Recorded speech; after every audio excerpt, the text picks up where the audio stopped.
Welcome to the Sepang International Circuit for GPVWC Academy Series. This fantastic circuit, built back in 1999, hosted 20 events as well. Mainly we had some Formula One between 1999 and 2017. Then we had MotoGP concurrently as well. Got put off for a couple of years due to COVID, but then returned. And every single time, no matter what racing series arrives at this circuit, everybody agrees this is fabulous. It's the best talent circuit that he ever created as well. And now the Academy Series gets to race out there. I'm Joshua Burch. Alongside me in the commentary box is Lee Davidson as well. Headhunters away this weekend, but we have an excellent replacement. Evening, Lee. You doing okay? Hi Josh, thank you for having me. Really happy to be here tonight. What a track to see the future talent of GPVWC in action. Our new director, Seva, is going to be in the side of the com box as well, directing our cameras today as well. And this fantastic circuit, just getting ready for qualifying to come up as well. Air temperature 29.9 degrees, track temperature 46.2. Weather's fair as well, which I think is great because, Lee, whenever we're in Sepang, whether it's virtual or real life, the rain is always a factor you've got to think about. Yeah, absolutely. It can turn on a sixpence as well. It could really come over without much warning at all. So a really good test for these guys to show what they're made of, and any prospective teams that might be scouting for any future talent. This is a really great opportunity to make their presence felt. Horacio as well, who's top of the session right now, just having a little moment, coming through 7 and 8 as well. Now we're coming up to 9, 10 and the 11 complex as well. Every time we look at 10, 11, I can't help but think of Marco Simoncelli and the horrible accident he had there in MotoGP in 2011, of course. And there's actually a little plaque just on the inside of the Seva barrier as well, dedicated to him, which I think is a lovely little touch. And then, of course, you come down to this section of the track in 12 and 13, and you think of Romain Grosjean the last time F1 raced here, losing his rear suspension over a drain cover and flying towards the wall. Yeah, the track's got full of drama over its years that it was used for Formula One. But it's actually really quite an interesting track. So you've got really well-defined sectors here as well. So like going down the back straight here, you're all about the top speeds and making sure that you've got plenty of space for a nice slipstream attack as we go into the last turn here with Maggio, who's currently P3. I love this last corner as well. It's 2 straights with a hairpin, and it's double the attack zones as well. We're getting a lot of dive bombs there, I think, in the race as well. And you've got to be very careful. Maggio hit the wall after ending a lap time and heading back to the pit lane. He has gone top of this practice session as well, 1:59.821. If you're wondering, by the way, why practice is still going on and on into qualifying, the server had a small glitch before, so everything's running slightly delayed, but it means that we'll sort of get the time back later on in the broadcast as well. As we see Luna track here now coming up in towards turn 4. But yeah, this is a great circuit as well. High with evolution changes as well as a spinner to the side of the track there. As well, it is practice time, I suppose. And it's just steeped in history. And I personally very much miss it on the F1 calendar. And I love that we can still race it in esports. Yeah, well, that's the beauty of esports, really, isn't it? Is that we get the opportunity to race tracks that perhaps the real motorsport guys don't sadly get the opportunity to anymore. And yeah, it's something that it's a track that I'm kind of surprised isn't on the main career ladder. It is just the Academy cars that will be racing on this track, if I remember correctly. But GPV's raced on this track loads of years, and there's been some fantastic races here over the past in both esports and real life. So I think it's just a good driver's track, really, isn't it? It really is. It's a proper circuit as well. Herman Tilke as well, his best ever circuit in many periods. I actually saw Herman Tilke back at World Endurance Championship at Silverstone in 2018, and I almost stopped him for a chat, but I wasn't 100% sure if it was him as well, so I didn't want to interrupt him. What would you have asked him? I would have asked him as well, how come you go from designing great circuits in Malaysia to designing utterly terrible circuits in any other parts of the world as well? And I would have also asked him, why did you ruin part of Silverstone as well? Well, this is up for debate, really, isn't it? Well, the section that was added in 2010 sort of grown on me ever so slightly as well over the last couple of years. But I still think coming the loop section as well, that's not needed. It's too slow of a corner for Silverstone. It's all high speed, and then the loop just sort of stops showing the tracks before exploding out of Atrium down the Wellington Straight. But And yeah, I suppose it kind of shares a similar characteristic with this track, where I think yeah. with setup you kind of have to make a bit of a compromise, don't you? Because you want that low downforce for the straights to be able to attack, but there's a lot of medium to high speed turns here where you do need a bit of grip going as well. Yeah, we're in a fast section of the track now in the second sector as well. So we'll see, but now we come uphill towards turn 9, and it's a very heavy braking spot as well. After such a long section of track where you're flat out balancing the car on the edge, you've got some stopping power, and the exit, as we've just seen as well with Patosis as well, trying to not lose the rear. It's very hard to sort of regroup yourself for a slow corner. It's almost like it's a street circuit. Yeah, and it's also testing mechanical grip there as well. So it really is a thorough test for the car setup side of things, and also the drivability, keeping their concentration, as you say. Oh, yep. He's gone back to the pits after spinning, I think, so an ESC escape. Yeah. But yeah, as I was saying, yeah, so it's a really fantastic track, really, just testing all the capabilities of the driver, not just their pure pace, but their racecraft, because there's a number of different lines you could take in the first couple of turns to set up a move for turn 4, for example. And then also the engineering side of things. I mean, a lot of teams nowadays want drivers that are able to assist on setup building. That is a massive part of sim racing nowadays. You can be fast, but you need to be able to work your way around the car as well. That's what I love about the Academy Series. Practice is concluding. 15 minutes of qualifying then at the Sepang International Circuit begins now. And Mark McNaughton as well, first to head out onto the circuit as well early in order to get some banker lap times in. 15 minutes is not a lot of time at all. It gives you a maximum of, 3 runs in this session, Lee, before having to go into race 1 of the weekend? Yeah, absolutely, especially with the out lap that needs to be completed before the fast lap, and then you got to complete your in lap as well. You can't just escape straight off the track or anything like that. You've got to bring the car back into the pits before you can escape. Yeah, it's only allowed in practice, isn't it? The escapes that we were seeing a few moments ago as Sandro Maggio as well, just going a little bit wide at the exit of 4, now through the sweeping sections 5, then doubles back through 6, 7, and then a little kink at the exit will be turn 8 as well. It's a difficult part of the track to go to. I've always loved this circuit as well. I know I keep saying it in this broadcast, but it just makes me smile looking at cars. It brings back some happy memories. In fact, I was just talking during the watch-on coverage I do for Formula One, during one of the practice sessions, we were talking about what racetracks we could bring back, and Sepang was mine. So realising where we were tonight for the Academy, I'm very, very happy. But I'll ask the same question of you, Lee. Would you bring Sepang back to the main F1 calendar, or would you like another track to bring back? Oh, in a heartbeat. I think Sepang would be at the top of a lot of people's list, to be honest. I mean, like we're saying, it's not just the layout either, but the location and the chances of rain are quite high often, and it's a track that punishes mistakes as well. As you can see, there's gravel traps galore, and there's not really massive runoff spaces or anything like that. So I think the drivers really are tested. If I had to pick another track, I was actually quite... I've forgotten the name of the actual circuit, but the one that was used for the Korean Grand Prix. I thought that was an excellent track, a very underrated track. Yeoman International Circuit, Right, yeah. I thought that was a fantastic track, personally. I loved that one, and it was supposed to be built up a bit like Shanghai was as well, where it was supposed to be a purpose-built F1 circuit, and then having a city around it. So it was going to be a street race, but a purpose-built street, and then the buildings are built around the F1 track. I thought that was amazing. And then, where was it?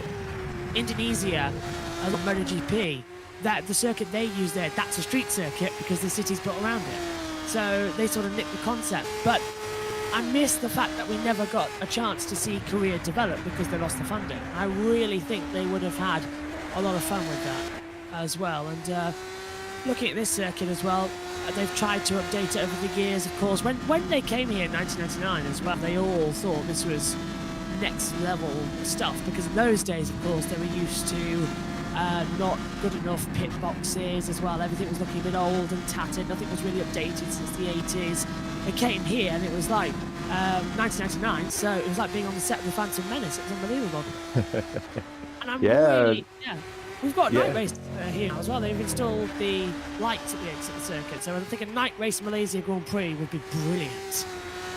That would be fun, wouldn't it? That would be fun, except if the monsoons come in. Not quite sure about that part. Yeah. I've seen Singapore being the wet weather, so maybe you're right there. That's it. You imagine that. But I think we're on the hot laps now, so hopefully the tires should start coming in shortly. Yeah, first lap times are coming on as well. We would update you on the sector times, but unfortunately, as many people have noticed here, the race view servers are down, so the only live timing we have is on our screens in front of us for me and Lee. But we do know that Mark McNaughton was the first out the track, and he set 30.937 first sector, 38.971 second sector. It's coming out the tricky last corner as well, which is so easy to lose the rear tyres and have a spin. He'll be the first on the board then, and the banker lap time set is a 1:59.874. But look at that, already losing two of it as Maggio goes top, 1:59.206, Lee. Yep, that's a good time for Maggio, and race winner last time out, so he's carrying the form over to Sepang. And here comes Yaslor Hadja as well, coming across the board, stays in, goes to P2, the timings were behind, brilliant there as well, 0.594 at the pace of Maggio as well. Now we see Latenen as well coming through, fastest first sector, up by 0.155, it was a personal best. Middle sector wasn't fastest overall as they continue to push. Yeah, it seems like quite a lot of people set in purple first sectors. Whether Maggio had a slight issue in that first sector and he's got a bit more time to find, we'll soon find out. Pushing hard down the back straight away then. We don't have DRS in this series either, so they've really got to keep it as much grip and as much speed as they can take in as well. Into the last corner, drop down 2 gears, control the middle apex. You can take a very wide line, but then sweep back in for a straight exit. Up to the line then. Is it quicker than a 1:59.206 as well? Time across the board is a 1:59.826. So it's down on the overall time by 0.6 of a second. Yeah, I think Maggio absolutely nailed sector 2 and 3 by the look of things. Just having a look, Ed Hunter said as well, just waiting for some food at the moment. Maggio on top, nice to see as well. Being in the top 6 at the moment. That was a few moments ago, I believe. As Maggio still fastest, 1:59.206. He's on his lap time now, out of the last corner. The grid boxing's confused me now. I thought, how's he done 9 seconds faster than everybody else? But here it is, out of the last main corner, towards the line, and it is faster, 1:59.113, extends the gap then to a 0.668 to the rest of the field. He did just escape from the road there. I didn't think we were allowed to escape during qualifying, but maybe I'm wrong for Academy. I'm sure our directors will tell us in our ears if we're right or wrong as well, and correct us. Bradley Sellers up into 9th position then as well, 1.795. So we're very much seeing the banker laps at the moment. Now we're going to see the push laps come through in the next 8.5 minutes of this qualifying session. Then we've got 2 races coming up as well before you this evening around Sepang, and then we've got a little bit of a break in between where me and Lee are going to busk the commentary a little bit and just say whatever you want to hear us to say, to be fair. And you're good at singing, Lee? No. Not unless you got a couple of drinks in me, but we won't go there. Zaney does a 2-minute .330 as well. It's just a testament to how long the lap is in a car that's akin to GP3 eras as well, the Formula 3 cars. Yeah, just looking at the times, it seems like they're 2x2 at the moment, doesn't it? I mean, Maggio and Hayek seem very close together, and that promises a good race. And then you got Georgalis and McNaughton very close for P3 and P4 as well. But there's a healthy gap behind those top 2, isn't there? Really is. They come down. Scarpelli comes across, 2:02.628 on the board. It was a personal best lap time for him in those sectors. Now look at Jerry as well, coming through, 1:14.15 as he comes into, I think, turn 9 and 10, I believe that is coming through. Yes, it was, into 11 as well. And he's 2/10 up in the first sector on his personal best. Then he lost time, actually, in sector 2 as well. So he's just running around at the moment in 8th position, losing time. And you can see, actually, I'll defer to you on this lead, but he's losing grip coming out the last couple of corners. He's sliding a lot. Yeah, he understeered a wee bit on the middle of the corner there, didn't he? But still, I think he might be on for small improvement if he has a tidy final turn. I think he's lost about 5/10 at the moment. Exiting hard then, up into the gear, using the maximum RPM as well to shift as fast as possible across the line. So I think it's going to be a big improvement. And it isn't. Stays Not 8, quite, no. improves time. Oh no, it doesn't even improve his time. No, does it? he didn't improve. No, I think that second to last turn where he had the understeer moment cost him quite a lot. Harvig's up to 14th as well. Look at Dias up into 15th. We're watching as well. Michelle Usero as well running. And first sector was a personal best. Second sector wasn't. It was down on her quickest time as well, coming through his quickest time, sorry, as it comes through. And I'm thinking, Lee, we're going to see a lot more faster runs, maybe with 2 minutes to go when everyone starts their last push lap. We could see a train beginning to form. Yeah, absolutely. And with the track evolution right now, you can see the sun is out and it's a nice dry session. So the track evolution is going to be quite massive from start of session to the end. It could come down to whoever crosses the line last gets the peak performance, really. You will notice that the cars are by themselves on the track. We do run private sessions for qualifying in GPVWC, so there's no chance of any slipstream or anything like that. There's no chance of getting caught up in anybody else's incidents. They are on their own private qualifying session. But the track evolution does mirror. I forgot that. Yeah, you're right about that. I forgot that. That's why I needed you to sort of remind me about that. So, yeah, I forgot we were in our own private lobby for qualifying, and that's why we're jumping around on the director's service. They're all together for the race, obviously. You tell I'm used to PSGL, can't you? When literally we're talking about traffic every 5 seconds in qualifying, and the yellow flags start flashing like mad. But Alessandro Maggio then is fastest, and on his first sector time as well, he's up by 5/100ths of a second. A bit of a kick coming out of turn 9 as well, and he's faster again in the middle sector by 6/100ths of a second as well. So this is great times. He's quicker by a 10th as well, 0.122. So now this is the push times we were waiting for it. Yep, it's heating up nicely, isn't it? So Maggio's just coming through the second to last turn by the look of things. He's onto the back straight. Let's ride with him for a little bit and see what lap time he can set here. But yeah, personal best in the first 2 sector, marginally. It's not huge gains right now, but let's see how he takes the final turn here. Make sure there's no understeer as he turns in. Get on the power nice and early as he can. Front, I noticed as well. Well, it's not too bad, is it? No, it's not. It's good lap time. Is this quicker then than a 1:59.113 to 1:59.091? Just a little bit. But look at how high Joe's not getting up there. He's only now 0.085 off the pace of Maggio. And he did run wide there in the last corner. He's had to come to the extreme inside to try and get as much time back as possible.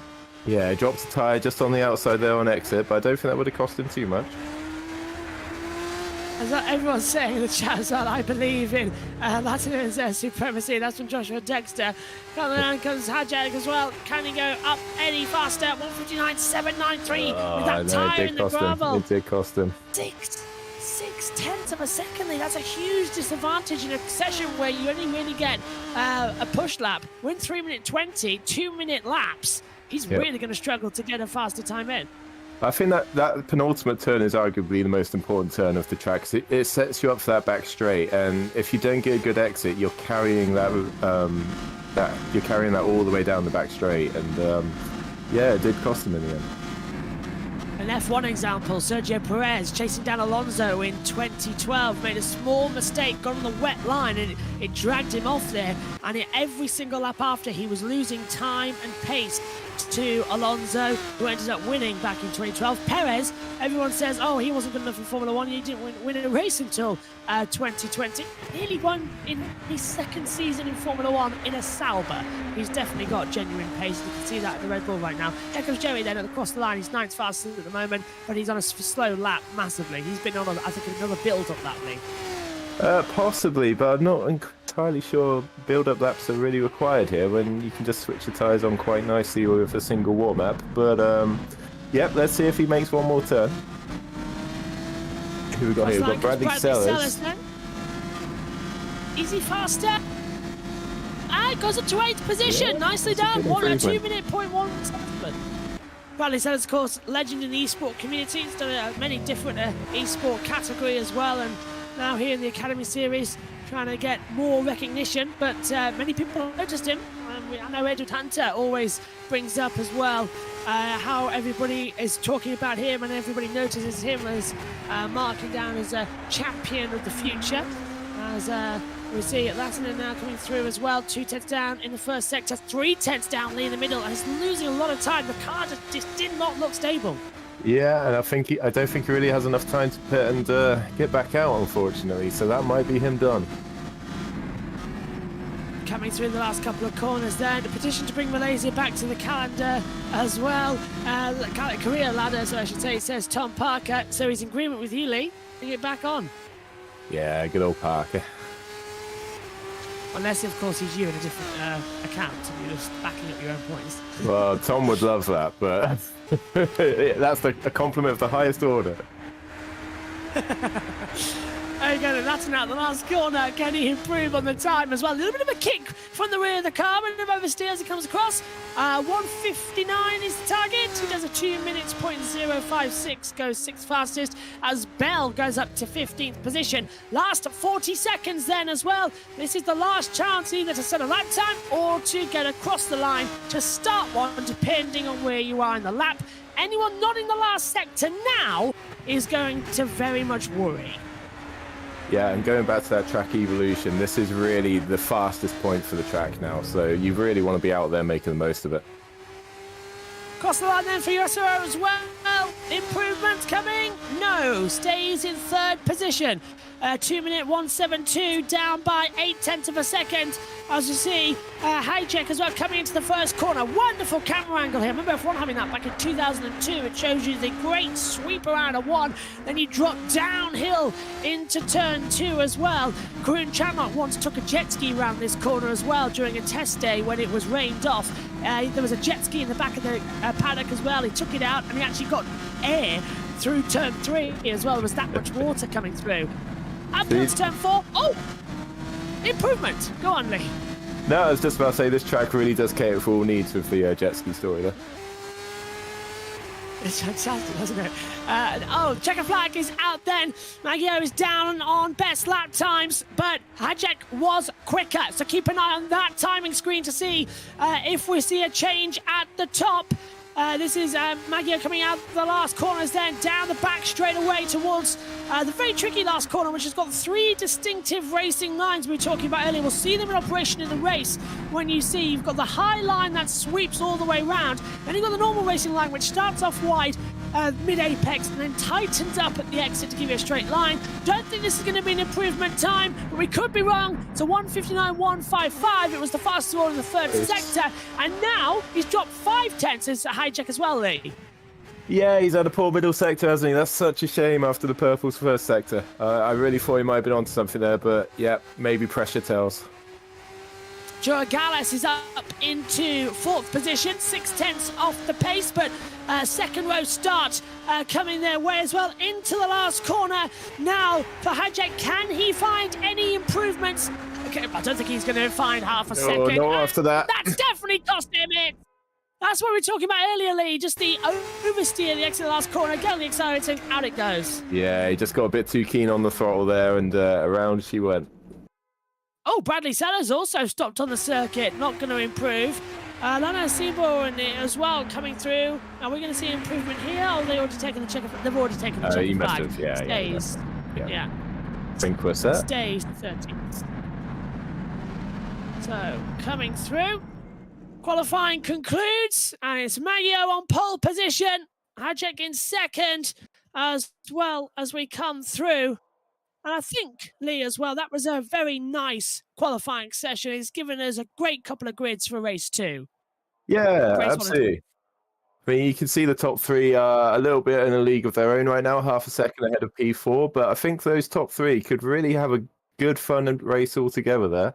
But yeah, P4, P5, P6, P7, they're all very close as well. So you got some nice groups there, which should provide some good racing. Joey managed to get into the top 10 as well, just about into it. And look at that, Davide Zanni as well. We're talking about him a little bit in the session. Danny 11th place, Lee, as well. And Louis Smith down in 19th. Some of the bigger names we've seen in previous. Mike Bell, 15th. We've seen in previous races do quite well. Seem to be struggling in that session. Yeah, absolutely. I mean, qualifying is always important, but I don't think it's the end of the world if you're down in the lower teens sort of thing, 'cause you will have opportunities to make passes happen on this circuit. Bin Sulian as well down in 21st position, deciding not to settle that time in the qualifying session. Now we're getting into warm-up as well, which is a 10-minute session. Now, the drivers don't usually spend the full amount of time out there. They just go out, check the setup's correct for the race, and then they usually come back in, and we wait around to see as they come through. Cars at the exit at the pit lane getting ready to do their practice starts as well. That's quite funny. That's very F1. Yeah, no, back in the day during warm-up session, that was my toilet break. So I wouldn't be surprised if half the grid don't come out for a little while. Yeah, they're all just going to do one lap, go in, and then that's it. All wait around as well as they circle out. So this is now really where we start the talking in the chat as well to keep through and just bring back. Tom's actually replied to you saying, I will make sure to behave tomorrow, now Lee. So yes. Tom's behaving tomorrow. So I'm actually Tom's race engineer for Super Lights, so he does have to behave, otherwise I will put him on a 4-stop strategy, and he will have a very long evening in store. So he's going to do the Ross Brawn, Michael Schumacher France 04 strategy, or is it 03 strategy? Yeah, just not nearly as successful. Yeah, back in the field for you. It'll be the Lando Norris 5 strategy instead. Yes, that sounds a bit more well. right. Yep. Interesting fact as well, that I know many people are getting wrong about yesterday when they said 3 red flags in Formula 1 is the most in F1 history in one race. That's correct, but there was actually 4 red flags yesterday, because after the checkered flag came out, Nico Hulkenberg stopped on the track at the exit of turn 1, and the race director threw the red flag, which means it technically counts. It was 4 red flags as well. Means it was the first F1 race in history to have 4 red flags. It was the first race in F1 history to have a red flag on the last lap, and it was also the first red flag in F1 history to happen after the checkered flag. So a lot happened yesterday in Australia as a historic F1 race. Fun fact, I think that's more red flags than I can remember in GPVWC, and I've been here for nearly 10 years. We really don't throw out the red flag all too much for GPV. Yeah, it really takes usually like a mass server disconnect or something for a red flag to come out here. We're not quite so keen to push the big red button. At EERC, we had Baku 2021, I'm hearing as well in my ears. That's good. Yeah, that was in, I think that was in, was that Super Lights, I think it was, where, the car span in the castle section, and obviously no one could get through, and, well, yep, we have to red flag it then, really, otherwise no race will actually happen. Yeah, I think in ERC we've red flagged the race 3 times due to server disconnects as well, and with our factor as well, you never know when the servers are going to disconnect these days. Max Verstappen knows all too well about that, doesn't he? He does, yeah, touchy subject. Yeah. Time I'm on it as well, it seems to be behaving itself as well, and it's behaved itself in GPVWC, although we'll probably just put the commentator's curse. Why would you say that? I've got a habit of commentator's cursing this weekend as well. I used the Q words in Australia yesterday when Max was dominating and all hell broke loose. Well, I think some people would thank you for that. Yeah, probably. We were live as well on YouTube, so they probably did that. They're probably going to be texting back or watching the race back. One thing I did say yesterday was as soon as Max passed Lewis on, what was it, that 4 or 5 of the race? After the restart, the first restart, he was 2 seconds ahead 2 corners later. I don't know how he did that. Yeah. I've never known anyone to get that far. Thankfully, not quite such domination across GPVWC. It's a lot more competitive over on the sim racing side of things. I keep saying as well, I think F1's problems would be solved if it was a bit of a spec series. But considering that the F2 and F3 races over the weekend were absolutely epic. And I know F1 turned into an epic race, but for the majority of it, everyone was sat around bored. So Yeah. that's what I love about esports as well. We get short races that are very close, very dramatic, and as we saw back in Valencia, they are not afraid to do some acrobatics as well with Vanini going, what was that as well that Ed came up with? He said something about a panini spinning around as well. I can't remember that. You can see it. Right. But he hit the bridge. He hit a barrier on the bridge at Valencia, and the car just went up in the air over. Oh wow. Funny. Yeah. I mean, the crashes in sim racing can be quite entertaining sometimes when the algorithm can't quite cope with the physics. Yeah, you do get some interesting results.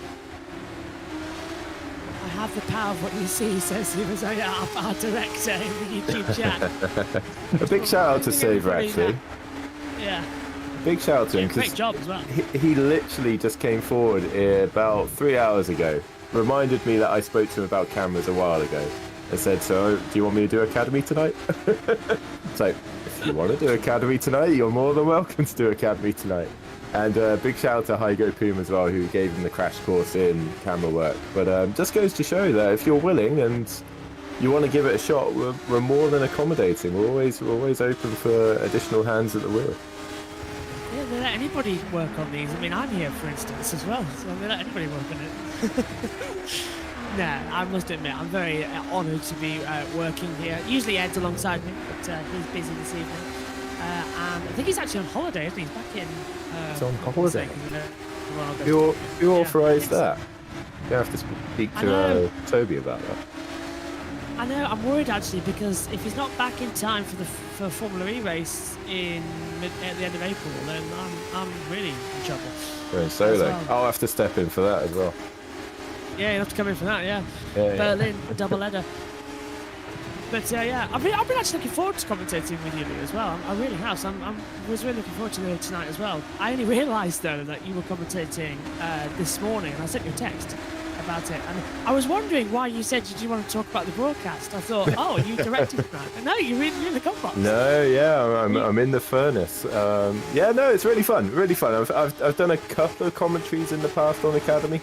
I think I did a couple with Menno a couple of years ago, and yeah, it's really nice to be on this side of the box actually, and trying to help guide our viewers through the events. It's a baptism of fire in many respects as well, especially when the race starts. Right now it's just like a podcast, but as soon as the race is on, you've got to be all eyes everywhere. And I'm actually glad Ed's not here tonight, because we'll probably be going on about how the fact he's leading the Grid Network's grid ranking board, which is the Pick Me a Winner leaders. And he's predicted 9 correct winners so far this season across categories and leads, and I don't like that fact. I needed to pick my lorry numbers for this weekend then. I know I keep saying that, but you won't give.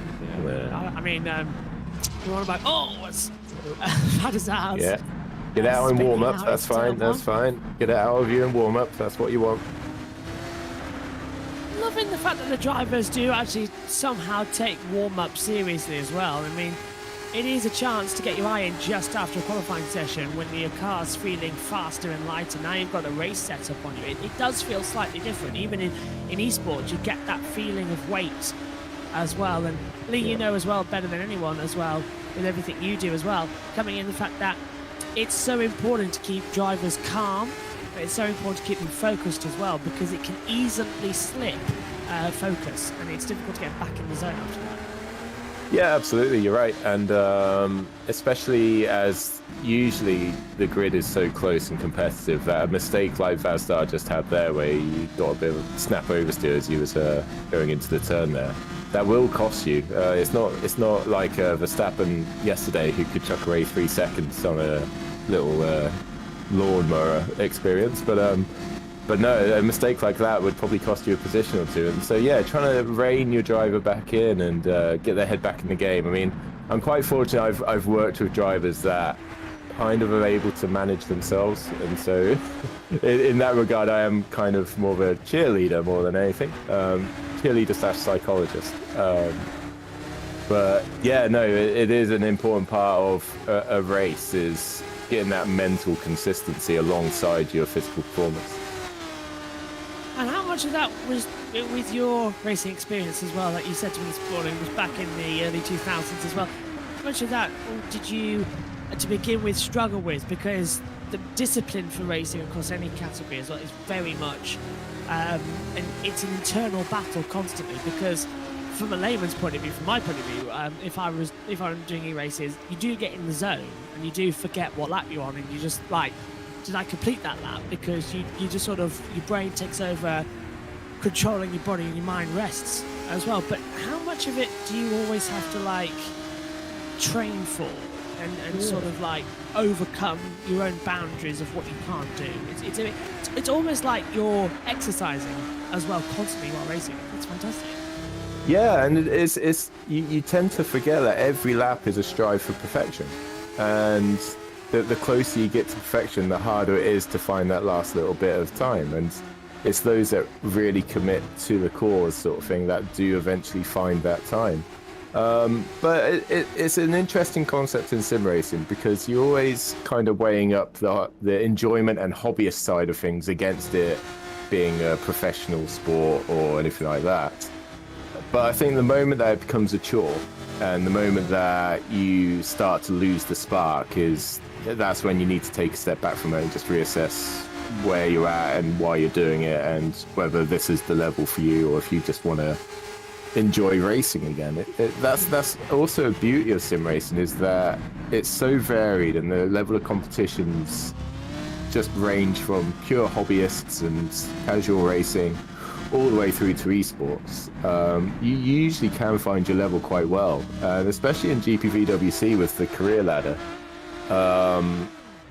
You can start off in academy. Oh yeah, and you can start off in academy, and then as you build yourself up, that mirrors in the career ladder. So yeah, it's a really interesting concept here. The session is about to start as well for the race one. It's 11 laps in total as well, as the cars are coming through. I really hope I'm not talking over the directors and they can't hear themselves. That's usually really bad. But they're coming ready as well. Bright sunshine as well. I can see a little bit of cloudly at the top of the screen as well. So well, this is what I was saying. We don't need much warning, but the storm clouds are known to just suddenly roll on in. Here we go then. Cars lining up on the grid then. We'll see those red lights activate as well. You'll hear the beeps as well. We'll have 5 of them come on, and as usual, small pause, and then we'll get going. But we cheat a little bit as well. Do you know how we cheat? The timing tower usually counts down for us as well. So we'll just have to keep together. Cars just still forming in as well. Love that on this as well. Someone's animated the electronic board above the lights. They've thought of everything. They come then. 3 lights, 4, and now 5. It's the formation. And we have the parade lap. Oh, they're not. And away we go, down towards turn number 1. It's a good defensive move from Minho, keeping off with Hijack down towards the first corner. And now, to the outside, Hijack's going to try and take the wider line, 3 wide, into turn 1, and he's doing a Charlotte clear nearly by going straight off wide, losing 4, 3 positions coming through. And Minho somehow keeps the lead as they attack downhill towards turn number 4. Yep, really clean start to the race there. Very impressed with all drivers there. No one dropping it, no one going into each other making a silly mistake. It's the first turn of the first lap. You can't win it there, but you can certainly lose it. But everyone's got through nicely. Minho leads. Hadja in second position. There's a load of riders jumping over the curb at turn 4, taking over some gravel as well. That'll disrupt them coming into the braking zone as well. We were expecting a formation lap. That hasn't happened, so the 5-light procedure came on, and then we all went green as they came through. So I think even the drivers got a little bit surprised by that. Explains why we saw some poor starts towards the rear of the field. Sweeping through 8 and 9. Uphill once again. Timing tower hopefully will come on soon as well into the braking zone. They've got to get to the sector points as well in order for it to load on correctly. But 11 laps to begin with, and side by side in the midfield as they all begin to slot their way through. Love to tell you who's leading, but of course with race view down, it's hard to tell.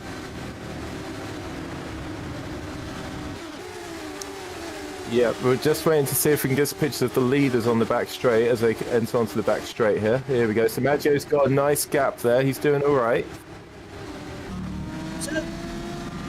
They are keeping together then as they swap back through as well on the main feed as Manio leads. Hajar second. Look at Gio Garlis as well up into third position. So it's Yuso who dropped down. It was Bradley Sellers though then who went straight on at turn one. He got a great launch, pulled up to third position, then just went straight. Latin up into sixth position as well. Zaney to seventh, and now they're all going to start running together as well down to turn one. They've had the straight to catch back up with each other. Now we're going to see some overtakes as well in the coming lap.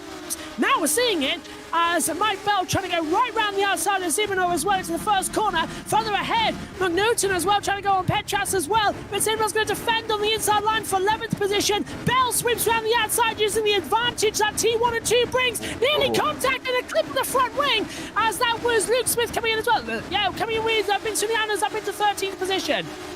Yeah, that was really close there, wasn't it? But that's just to show the so many different lines into turn one, turn two, and it's so easy to catch your nose out there. And more collision there in the midfield. Oh, Sibano on the inside of Mike Bell making contact, and through goes Transi and Sibano in a battle, still getting forced out wide. Vincent Aaron up into 12th position now, so it's all drama towards the back end of this field, and it's unbelievable. That was very opportunistic from Luna there. She did really well there to sneak up on the inside, make the most of the collision in front of her. So she's up into 10th position then as well. Remember, we don't count points in this championship. There's no overall championship leader. This is all separate entity of racing. It's designed, the Academy Series, to give them a shining light on other talents as well into the bigger world of GPVWC and other areas of esports. It basically just means get yourself on the board as Simon on the inside as well. Now trying to have a go once again at Mike Bell, and they are pushing like crazily. There's contact everywhere as now we see Mike Bell again in a battle coming into the braking zone, sweeping over. Yeah, they need to calm down just a little bit now, settle into your rhythm. You found your space in the pack, and now you can start working on one car at a time. There's plenty of back straight and front straight here to get a good draft, and plenty of overtaking opportunity. You don't need to press it too hard straight away. Let the race come to you. So Yuso on board with now. He's chasing down Gio Gallus as well. He's in third position. Maggio best lap time though, Lee, on a 1:57.216 to come into the braking zone. That's quite quick in a race strategy. Yeah, and it looks like he's checked out. Hayek's nearly 2 seconds behind already, so I don't think he's going to get much of a slipstream down those straights there. So it might be that Maggio's good for the win at the moment. So we can all just take a breath and expect a Max Verstappen-style domination of racing. Lap 3 of 11 at Sepang's International Circuit in Kuala Lumpur, Malaysia, as well, located just outside of the Kuala Lumpur airport as well. The noise is unbelievable when you're there, as we're seeing a battle over 10th position as well. Tranti out the inside, getting ahead of Bell. Finally, that race-long battle changing after a couple of laps, and Bell looks like he was almost in trouble there, slowing down considerably through 7 and 8. Now back up to full speed. Yeah, I don't know if he was maybe given position back or something like that. I don't know if he may have gained a position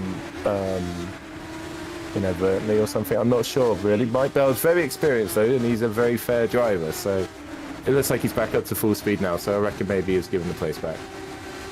I've just remembered, actually, felt that start that we had with everyone guessing was the formation lap, and then we were actually underway.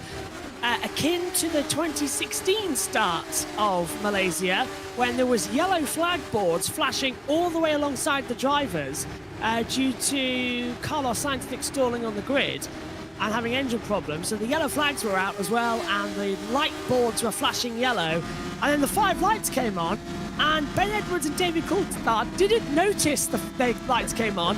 All the lights had gone out, all the race had started. And it's the only race that Ben Edwards never said, lights out, away we go, because he didn't notice. So that was quite funny. Yeah, I hope that doesn't happen for tomorrow. I hope that doesn't happen for tomorrow, because otherwise Tom Parker's in a lot of trouble, because he's going to be doing a parade lap whilst everyone else is doing a full lap.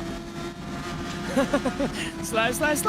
Transian doesn't have a run again on Bell, pulls to the outside line. These two swapping positions constantly as well. That's a tight line through turn 1 to have the opportunity as well. Gonna try and pull it off though is Luna. Keeps the high line. Oh, nearly. No, Mark Webber, the line's not gonna work there, unfortunately. Too far back. No, you need quite a bit of overlap there to make that happen. Not quite there, but she'll keep pushing. That was a good attempt. She's on the back of Mike Bell as well for 10th position as we come up. Here's Pavatoris as well in 16th position. Simonar's just ahead. The gap is around about 9/10 of a second. It's not a lot really in esports compared to that of Formula One. It's a close-knit game. It's one mistake and one wheel on the gravel. That's so easy to do because you haven't got as much spatial awareness in esports as you have in real life as well when sitting in a Formula car. It's quite surprising actually how limited it is in both, but it's even more in esports. Lee, you've driven as well many a series over your time. It's quite differential, isn't it? You've got to get used to it. One screen compared to a sort of 180-degree view of your life. Yeah, and that's the big variation in sim racing. Oh, Maggio! Oh. Drifting coming out of turn 14, the very corner, Lee, that you were saying about how it's so crucial as it gives you the run down the two straights. Hadjad's now going to be trying to close up. Yeah, he's going to send the blood in the water there. Maggio dropping the rear of the car, and Hayek can now see him again on the horizon. That's going to give him an extra tenth or two, I reckon. So he's really trying to be Max Verstappen, isn't he? He went off yesterday in Australia, down at the last couple of corners as well. Only lost 3 seconds though to the battling Hamilton-Alonso coming up. But now Hijack as well is going to be pushing harder and faster and taking more risks because now, as you say, blood in the water, and he's doing that into turn 1. I think Bell and Tranch are neck and neck again. There's a 10th in it. So P10 there. Oh, Zaney and McNaughton battling together as we cut to Bell and Transier as well. And this time Transier's trying to go on the inside line through 1. Doesn't work out as it cut back through 2 and 3. And now a run uphill towards turn number 4 to try and get in the slipstream. Here's McNaughton and Bell. This is McNaughton and Zaney we're watching as well. This was them swapping positions a few moments ago. But Zaney up into 8th position and looks comfortable. Yep, some fantastic battles at the bottom end of the top 10 here. Some really good, impressive moves here, and they're keeping it clean for the most part as well, which is vitally important in the Academy. Joshua Dexter saying Formula Drift, question mark as well. It seems to be that tonight, doesn't it? It was beautifully held, and if this was a drift challenge on F1 or Gran Turismo, I'd give that about 9 out of 10 for commitment. As up the inside, this is Yusuro for 3rd position, attacking Gio Gallus as well at turn 10-11. They're still trying to find a way through. I thought that was going to be a slip opportunity, but what would you rate that drift from Maggio as well? It was solid, wasn't it? It was really good, but I tell you what, I bet Maggio's pleased it's only an 11-lap race. Tyres would not have liked that. There we go again for race number 2 as well. As they switch back down, reverse grid, remember, so that's going to be very exciting coming through. As again, going defensive as Joe Gallus as well. Yusuro and Bradley Sellers in this battle now as well, coming through. And this is what we're talking about many different racing lines. You're about to see them. Yeah, 3 lines, 3 into 1. No, enough! Gia Gallus goes towards the pit lane and now has to swing back around the opposite exit of the pit lane and losing outside the top 10 positions. Bradley Sellers is up into 3rd position as well. He was on the inside of Yusolo and got the position, so 3 into 1 never worked. Yeah, just too deep into the last turn there. I don't know if he got onto the marbles, and around she went basically, but he did a really good job in avoiding the other 2 cars actually. Kudos in that regard. Zaney up the inside takes 7th position, back away from McNaughton as well, and now Gio Gallus trying to have a run as well on Bin Salal as well, who's made his way from the back of the grid, 21st up to 11th in this chaotic race. It's lap 6 of 11 as they come back up the hill towards turn 4, and Maggio's time, by the way, is back up to 2 seconds ahead of Hadjek as well, so that's changed over positions again. Here he is, look. Class of his own, world of his own. He's on a Monday afternoon drive. He's listening to BBC Radio 2, and he's just chilling out going into the evening as the sun sets. Yeah, Luke Mitchell in the comments asking Maggio for F2 drive when, and I'm sure there'll be a few F2 team managers watching this thinking exactly the same. Well, doesn't Luke have more influence as well alongside yourself, Lee? You can sort of get that sorted. Pull some strings. I would. This is fantastic coming through as well. I'll have to see if I can poison the commentator in that league and take his job as well. which nearly actually happened to everyone. I didn't actually poison him, but he had something wrong with him. He was very ill and he missed a race. Where is it, Mexico? I don't think you should be telling me this, Joshua. No, I didn't poison him, I promise. Yeah, he was just ill, coincidentally, in Mexico. I think in 2020. Anyway, Latin as well coming up the inside as well from Yusuro. This never held up in court anyway, so we're fine. Latin and China come through as well on Yusuro, 4th position, chasing down Bradley Sellers as well. 5 to go here at Sepang. So I do wonder how much of that fighting has taken out Urasio's tyres here. I think Latin might be favourite here to pinch P4. Oh, towards that was the close. pit wall is Zany, and McNaughton's going to literally say, okay, you want to go against the wall? I'll leave you there until the last moment as well. They've both got the wrong line coming through turn number 1, and that's going to lose them time to Bell as well coming through. And it did lose them time to Bell massively. In about 0.6 of a second, there's Winslow up into 11th, so still keeping ahead as well of Giagallis as well, who goes up in the air over the back. What happened there? Unbelievable. So we do see acrobatics still, and Jerry was involved as well. So I think they just ran over each other. Need a replay of that. Whoa, who's that? Zanini? Zanini spun. Where's that? That's out of turn 4. Yeah. So he's lost positions to McNaughton and Bell and Transier and Sulao as well, who's up into 10th position. Yeah, people just need to make sure they keep calm. They've got just under half the race still to go, so there's still opportunities, but they don't want to chuck it all away because running out of time to recover any lost positions like that. It was Zanini who flipped over in Valencia, I remember, and that's why Ed was on about Zanini, Panini, flying. I can't remember. That was what he was going on about. Yeah. I think he said that was one of the worst things he ever said in commentary, Ed, after the race. So I don't feel good on the highlight reel. Yeah, I put it on TikTok, obviously. I can't now. There we go. And then coming down, we're seeing the battle for 3rd. Bradley Sellers, Yusuro, Latinen, and is Petras coming up as well from 6th position? Yeah, involved? Yeah, Latinen on the inside, though. Taking. Oh, he's crashed in! He's lost it! And they're both off! Oh, Yusuro on the inside, Latinen taking wiped out as well. This is unbelievable stuff. They're all just making errors. Who was that with a fantastic dive bomb in the last corner as well? It was McNaughton, wasn't it? Oh, that was McNaughton as well. Yes, you're right. Yes, you're right. It was McNaughton. Here it is. And he'll board with him again. He's going to pass Latin into turn number 1. Great spot, Lee. Can he get around the outside? No. Here comes Yusuro, still trying to get recovering from that spin on the end of the previous lap. But McNaughton in a battle now for 5th position as we're seeing the spins galore in race 1. Yeah, so Urasio and Latinen both need to be extra careful on this lap now because their tyres are going to be peaking hot and they'll be suspect to a bit more oversteer coming out of the slower turns later on in the lap. So watch this space for McNaughton. I think he senses a P5.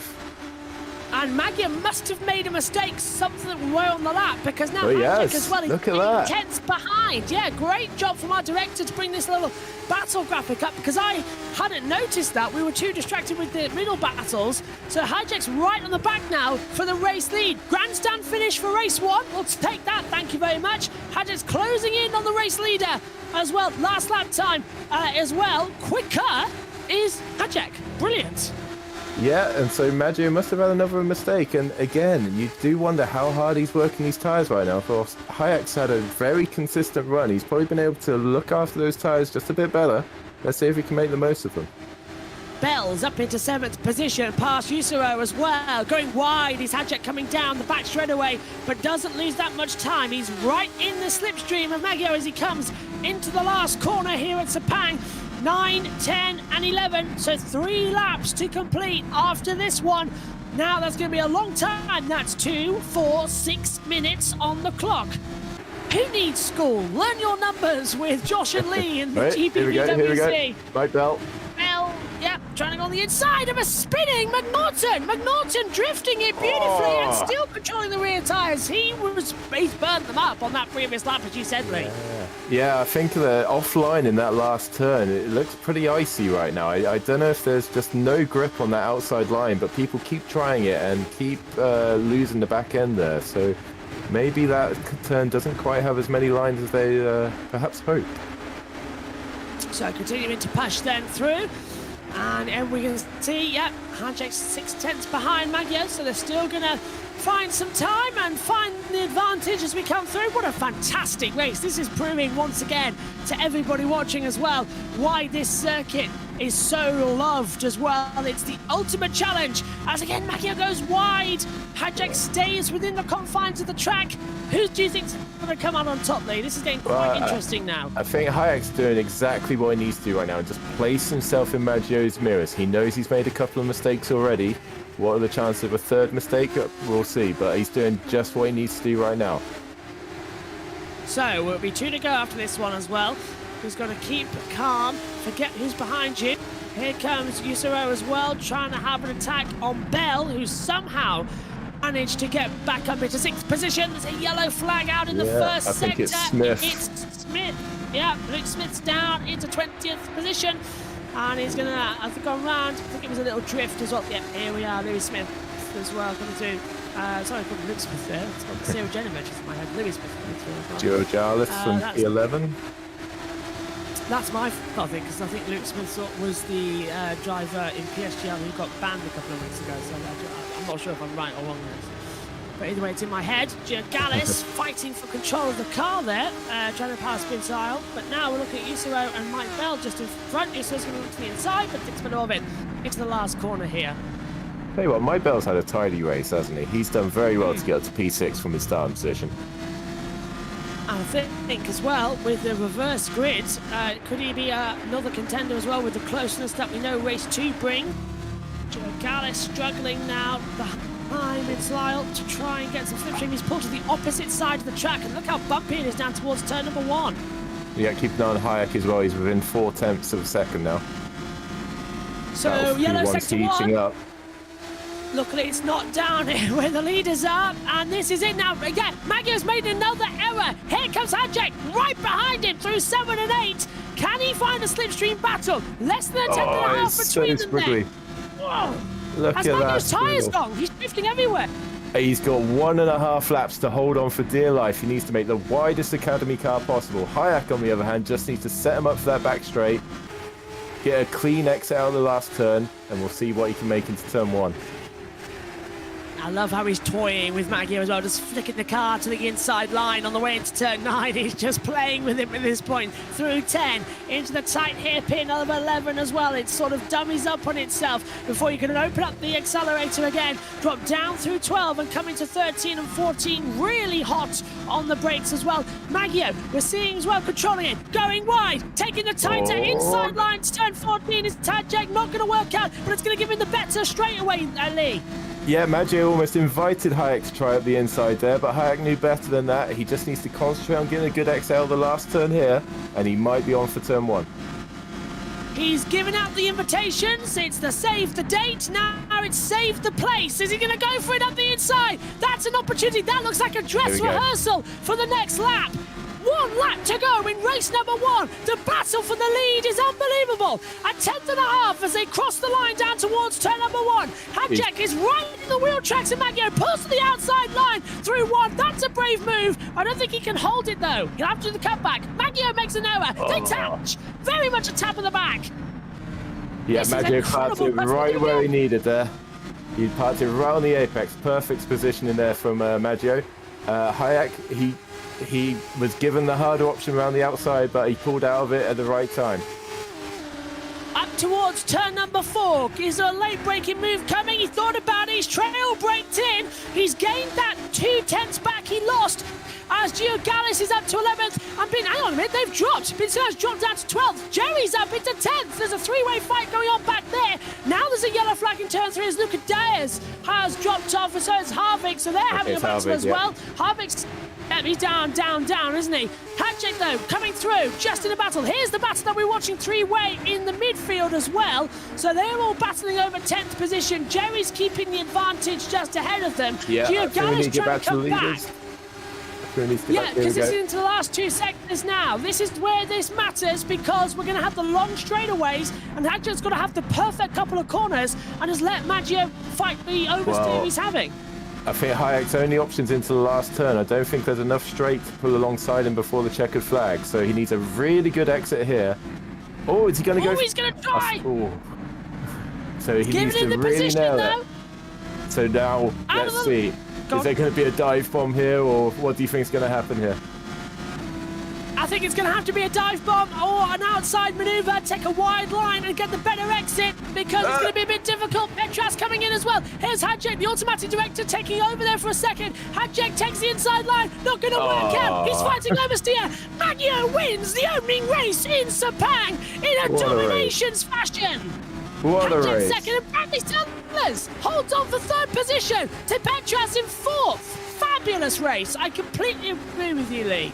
I think the top four can be very proud of their races there. Each of them had completely different races, but fantastic results for the top four there. So this has been epic as it's still battling. This is the moves we've been seeing further back. Seva up to 12th after the spin, and Binsler down to 13th, but a well-earned race. And he's going to go for a win. He's no going to fun go for a win win. there. That's Something why. happened in the last sector there. So that's why he lost so many positions. He was inside the top 10. Gio Gallus finishes 10th. Trancia finishes in 9th position. Great race from her. Zany 11th. Timino 12th. Binsler in 13th. Jerry dropped down to 14th. He was running in 10th in the last lap. Yeah, I wonder if how the collision with Bin Suhali there. Yeah, I think you're completely correct there. Shame we can't drag them in to have a quick conversation because race 2 is coming up after the second warm-up session. And across the line, Caroline Harvick then crossing in 20th position. And Vazda is already in the pits out of it as well. Yep. Excellent. Really good race there. Really entertaining and some really good skills on show there. So I'm hoping my fellow team managers are all watching this and taking note because there's some serious talent in the academy. Here's the results then from the first race here at Sepang. It's Alessandro Maggio who wins by a 10.5 to Hadjek. Bradley Sellers gets an unlikely podium, I must say, from his starting position. He fought hard. Petras is 4th. Latanen is 5th. Bell 6th after a spin, gets back up. Yusuro 7th. McNaughton as well after drifting does finish 8th. Trancia 9th, and Gio Gallus does finish in 10th position. There was a battle going on that we needed to look at as well post-race because there was some switching between them, so we need to go back and look at the timing towers. Davide Zahani as well in 11th position. Simonor 12th. Pinsalal started 21st up to 13th. Jerry 14th. Patrovis as well in 15th, Scarpelli 16th, Correa 17th, Luca Deus is 18th, Louis Smith 19th, Caroline Harvick is 20th, and 21st on the field, as we said, already back into the pit lane as well, retiring, I think, early on in the race, Lee, wasn't it, as well? Coming in was Vajic as well. Yeah, and he had a slight issue in the warm-up session as well, where he dropped into turn 1. So whether the car's just not to his feeling right now and he needs to make a couple of changes for race 2, he's got a second opportunity at least, so that's the beauty of Academy. You've got 2 chances here to get your name out. So they are coming to go forward as well. I know why I said Luke Smith now, because I was talking about Luke Humphreys instead, who was at WOR, because they asked me if I could help Richie tonight, who I usually work with, but I was doing this, and this takes priority as well over at WOR. Because I'm permanent here, if anybody didn't know. That's why There we go. I take loyalty and priorities first. And I said I'd be here, as I always did, so I'm here. So here we go. And then, we love you more for it, Joshua. Oh, thank you, Lee. I love it here too. And I love all of you, working with you all. It's always fun. As well, working with a big team. And it's on the up as well. I love it. Okay. Sorry, so, my mic just disconnected there. Sorry. No, we can still hear you. All is good. I'm back. Yeah, leaving me for race 2. Yeah. I need a rest. That was an incredible race 1. That was really exciting. And yeah, kudos to, like I said, the top 4, I think, can all be very proud of that race. They all performed excellently, and definitely names have been noted down, put it that way. Well, after yesterday, this is going to be this. Okay, let's go then for a quick break, and we'll be back later.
welcome back.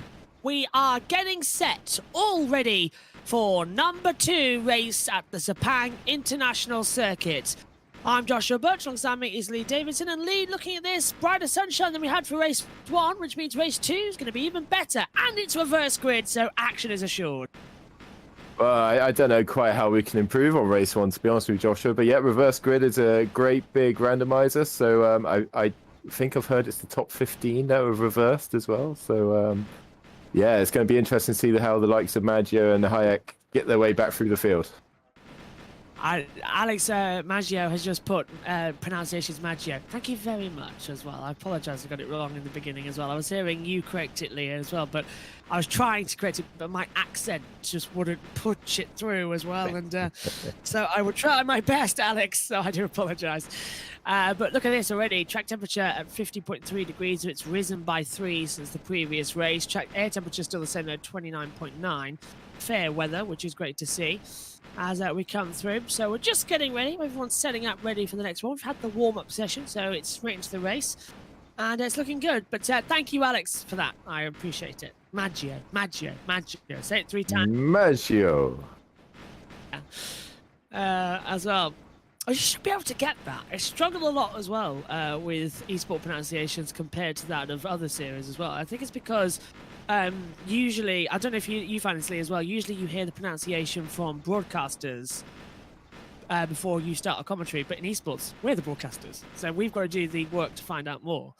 Yeah, I mean, I think I'm kind of fortunate because in my day job, I work at a hospital, and so I come across many a name, shall we say. And yeah, you kind of pick up a couple of like some of the lingo from countries and areas of the world and stuff like that. I always find it fantastic that no matter what area of life you're in or anything, you can always remember names of people. If you're very lucky and you've got a great memory, but you can always remember people from like years and years back as well. The mind is a wonderful thing. It's both your best friend and your own worst enemy sometimes. Yes, that is very much the case. And I think there's time to get on the grids. Well, yeah, there's one light on, which is alarming me. So I think there's a formation lap coming because there's not many cars. Don't trigger me, Jesus. Yeah, there was one light and not all the cars on the grid, which alarmed me. But that means I think we've got a formation lap back. So what we'll do is, if that one light goes out, that means it's a parade lap. If 2 lights come on, it means we're in the race start procedure. So hold on to your hats and see what's going to happen. We'll wait with you to see as the last car pops into place. And let's just see. Is it a formation lap? Well, cars are creeping forward. They're trying. Yeah, away they go. It's for the parade. Yeah, parade lap. And they don't know. That was really bizarrely because they all thought the same as us. The light went out, and everyone was like, "Is the race on?" Yeah, and then they came through. My anxiety is through the roof. So here's the grid then as well. It's Power Sources as well on pole position. Saint Bernard goes up into 2nd position. Zedeni 3rd as well on the grid. Look at Transi up into 5th. Then we get Mark Norton as well, still in 6th position. Usoro in 7th. Mike Bell drops down 2 places to 8th as well from his 6th position. Latinen is 9th. Petras 12th. Brandy Sellers 11th as well. Hijack in 12th position, which means by logic as well coming into that position. Yeah, Maggio is in 13th. Scarpelli is in 14th. Cruzlight as well, 15th. Deus in 16th position as well, scrolling further down. Louis Smith, 17th. Harvick is 18th, and 19th of the grid is Vazdow as well. And we've lost a couple, I believe, coming into this race. 2 have dropped out from the running order. Yeah, I think that's why Maggio is in P13. I think 2 people that were in the reverse grid might have dropped out, but I can't quite tell who yet. Yeah, I can't either. Very bizarre situation running up there on the board. But yeah, everyone was sort of looking, saying, is this the start of the race? Is this not? As well, because we had one light on for a long time, and then that went out, and we saw the field at the back start to creep forward. It was a bit like, do you remember, where was it? Nürburgring, 1999. Half the field sort of jumped. Yeah, that's right. added to the list of weird starts in Malaysia. So I tell you what, keep an eye on Mick Norton. Starting P6, he's got cars in front of that he'd probably fancy picking off. Watch the orange car in P6. I think he might be on for a good one this race. Definitely gave us entertainment in race 1. We'll keep an eye on them for race 2. And let's hope the drivers remember the correct grid positions as well. Giancarlo Fisichella forgot where he was driving in the Benetton in 2001. And then 2 years later, in 2003, in the Jordan, forgot where he was in the grid as well. Same grid position for both races and did exactly the same thing. Went one too far and had to get across the track. 2001, he stalled the engine. 2003, he got it going. Obviously thinking about more important things than the start of an F1 race. Yeah, like his drive. That's harsh. Oh, we got a slow car here. Well, that's not good. It's going to. Is it stopped on the track as well? Oh no! Can't tell who it is on that angle. It's not going to start either, so we'll see when the lights go out. Race 2 for GPVWC Sim Racing at the Sepang International Circuit for the Academy Series. Reverse grid, 11 laps ahead of us, as we said before. And now, Partova's on pole position. We will look to the lights. And where are the lights? This is like Sepang all over again in 2016. They're on now with 3, 4, 5 red lights. Lights out, race on. The pole sitter doesn't get going as well. It's going to be an easy move to the inside line. And look at Margaret Norton, you're rightly diving straight up the inside to try and take second position. 1, 2, 3, 4, 5 wide as we come into 1 as well. As Yusuro, it's still in 8th position as they all take the wide line into the tight hairpin at turn 2. Oh, got a spin. We got a spin in the back there. And into the side, and they're all piling into each other down the mid-half of the pack as well. Unbelievable. Oh, it's Maggio. Race winner for number 1, started 13th on the grid and is now used as a pinball in towards turn 4. And look at Gio Gallis up into 3rd position as well. Amazing battles. Yep, I was about to say it was another clean start until Maggio got sent around there, but such a poor start from the pole sitter there, unfortunately. Just didn't get away, and like I say, easy pickings for P3. Bradley Sellers being attacked by Hadjek as well, coming on the inside, and now, I really feel sorry for Maggio being dropped so far down the field. It's just really bad. He's now down in 18th position as well, and it's Zanini who's taken the lead by diving up the inside towards turn number 1. Our pole sitter has dropped completely off the radar. He's down into 7th position. It's Pavatosis as well, as Simenor's taken the lead of the race away from Zanini as well. Considering they started 4th in the grid, it's an amazing getaway. This race already as well causing drama and extraordinary events as Bell tries to pass Transia their battle from race 1 carrying over to race 2.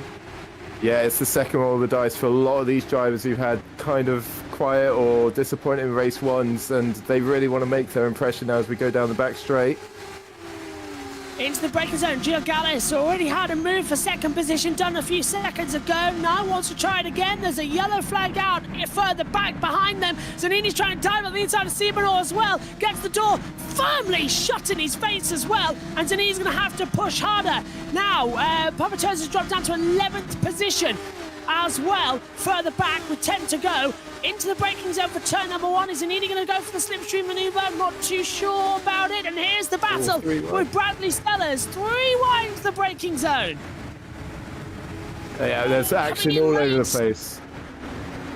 That was Hadjek being under pressure. He was coming in late from Papatos as well, being a little bit too optimistic as he's up into 10th position, now down to 12th, and that's why 3 wide. I think he's been forced out wide again as Petras goes down to 13th as well. Mike Bell on the inside of Transia into turn 4. Contact between the two of them. They don't go around, but they are wheel-to-wheel, wheel-rim rubbing.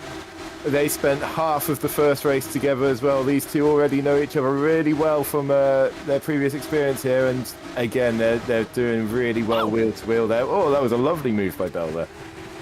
And that's because Transia went too wide at the exit of the corner. Bell slips up the inside and makes the move. And now he's going to charge after Gio Gallis as well, who's in 3rd position. Zanini's dropped now half a second back, and they're all running wide through the gravel as well of the exit of turn 8. Again, they just need to settle down just a little bit. Let the race come to them a bit. Bring the tyres in. You can lose the race here. You can't win it. Bell's right on the back of Giorgalis as they come through. Now, will he try the dive bomb maneuver into turn 14? He's thinking about it as well, and so was Giorgalis defending that line. And now Bell's drifting again. He's getting those tyres hot. How effective is that going to be down the straight, Lee? Yep, I mean, I think he can get away with it this early in the race, but he's actually got a good run here, hasn't he? I think Giorgalis might be leaving the door open for him, maybe setting him up for a switchback. Bingo, bingo, through he goes, and he's made the manoeuvre. Will he get the cut back? No. Giorgalis stays down in 4th position. Bell up to 3rd as well. Now, although Giorgalis is right with him, pulls the inside line. Nope, decides against it. Now thinks about it. And he's getting caught in his airbox. Yeah, he needs to be careful there. Not too many moves towards the braking zone, otherwise there will be an accident. And now Bell trying to go through as well, slipping on the inside. And does he make the move? Yes, he does. Bell through. But Giorgalis was, cutting across, and you could see it was touching the back of the rain lights and the airbox intake as well at the back, just completely hitting the side of it. Yeah, and it takes just the smallest of touches at that speed, and you're going around. Bradley Sellers in 9th position. Yep. Yeah. Can he get ahead of that as well? Is that something Bradley can do? I mean, he was quite impressive in race 1 after all the accidents. He's got the good race pace to play a long game.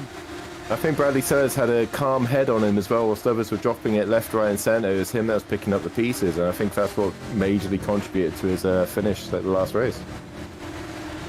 Continuing then through, here's as well coming through the further back, there's a chance here with Usalo as well in a battle. McNaughton down to 7th position, started 6th, was running 4th by turn 1, then got pushed back when all the melee happened. He's getting pushed back more again. There, well, that's my fault. Sorry. Yeah, no, slightly uncharacteristic there from Mark McNaughton. He's been around for a while, and I was expecting him to be a bit higher up than he is now. But looking at Maggio as well, he's already back up to P13. Good recovery from the turn 1 lap 1 spin. There he is, coming through, 0.6 of a second to the next 2 battles, which is Scarpelli and Petras, and there he's actually throwing himself into it. Petras going very wide as well, and now we're going to see Maggio have the run on the back straight. Now he's going to pull to the outside line, again getting just enough room, can't go over the white line too much because it hits the grass within a couple of seconds, and as I say it, he nearly does it. And now Mike Bell is in third position closing. Yeah, he left just enough space on Maggio there. Would your driver then be telling you over the radio he's pushed me off the track? No, I think that was just... Oh, here we go. Maggio's going again. He's going to get both of them. No, he's done it! Oh my word!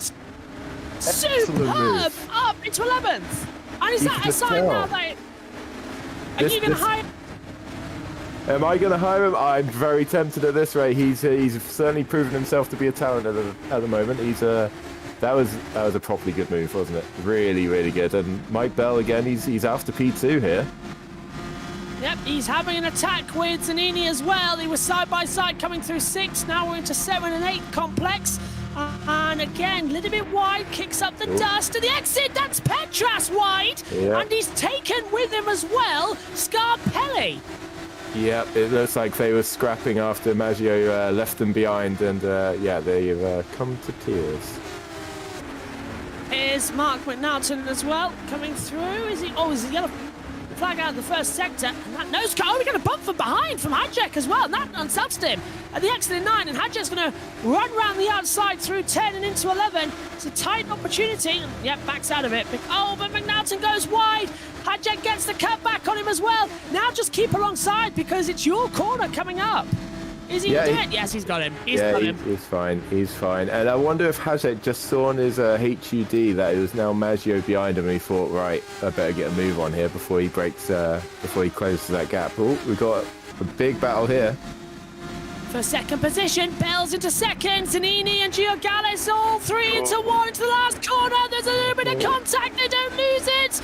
But Mike Bell's lost out on position. Zanini goes up, and here comes Giorgalis, switching slipstream battles as well to pull to the outside of Mike Bell. They're both gaining lean on Zanini, who has to go towards the pit wall to get defensive. Giorgalis is on the extreme outside. Bell's on the inside line into the braking zone. Now he's going to still staying 3 wide, but Giorgalis will have the inside line into turn 3, gets up into second position. Bell's going to try the cut back as well as Zanini shuts the door on him, and it all quiets down as they run up the hill towards turn number 4. Here comes Zanini on the inside line of Giorgalis, takes the lanes on the brakes, slips through on the inside line, slid a bit of contact between them as well. How did Zanini not spin? And here comes Transia. Yeah, watch out for Luna Transia and Eurasio as well. He's right on the train as well. So you suddenly got 6 cars here, all fighting for P2. And they're also 2.6 seconds ahead is Sibonor as well, leading this race. So battle for second between the drivers you see on your screen there in the bottom right-hand side. And now Giorgalis is starting to get ahead of this as up the inside comes Bell at turn 9, locks up the front left tyre and contact as Transia hits the back of Zanini and causes pandemonium behind as Bradley Sullers now getting involved. Yeah, this is a cracking fight, isn't it? I mean, I was a little bit sceptical about Zanini leaning on Bell at the end of the last lap, but they tidied it up quite nicely, and yeah, I think they'll settle back down for a lap or two, recompose themselves, and see where we're at in a lap or two's time. Is that in a week's time? I mean, I can see. Time flies when you're my age. Certainly does. We're watching this race. It's lap 5 of 11 already. It only feels like it's lap 2. It's unbelievable how quick it's going. I love reverse grids. They give us such entertaining races, and because there's no championship implications as well, it means we just get absolute carnage. Zidane as well. Zidane? I've combined his name there as well. Zanini, right on the back of Mike Bell. Didn't fancy a move around the outside into the last corner. Now he's going to try and slipstream him as well on the inside towards turn number 1. Don't think he's too far back to pull a manoeuvre, unfortunately. He thought about it, though. He's still going for it. He's backed out. Yeah, no, so I think things are going to settle down for a little bit now, but I think Maggio might... Oh, really? Transia hitting the side of Yusuro and Bradley Sellers saying, thank you very much, I'll go through. Hadjek's joined the fight now as well with Latinen as well. This is just pandemonium, and here comes Hadjek trying to go around the outside of Latinen and does it before the braking zone. And Transia somehow stayed 7th. I think Spinor has either dropped some time or Giorgalis has turned on the afterburners because the gap's only within 2 seconds. There is plenty of time in this race for that gap to close even further, so keep an eye on P2. 6.5, we're past halfway in this race, a lap ago. And here is on board with Giorgalis as well, closing ahead to Sibonor, who leads here. Oh, he stopped it! Giorgalis is going to have the inside line and breezes through to take the lead of this reverse grid. And that was just look and a half. I think that was pure pressure on Sibonor's shoulders just then. He saw that P2 was coming up in his mirrors, got on the throttle a bit too soon coming out of the hairpin, and round she went. Now we're still seeing Mike Bell, who fancies a race victory, and now again the two making contact.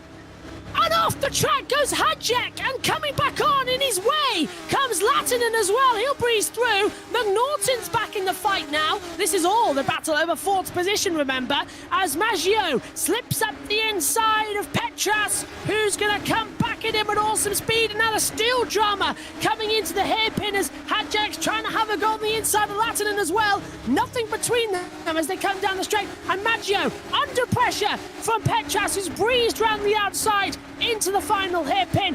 He's going to keep the tight line, the little clip of wheels, but Maggio's been passed by Petras. Yeah, shame between Transfer and Hayek there, but when you go into that no man's land on the inside of the penultimate turn there, you're inviting contact because it's a bit of a blind spot on the lead car, and I don't really think Luna could have done much more about that, really. She had her line and Hayek tried to impede on it.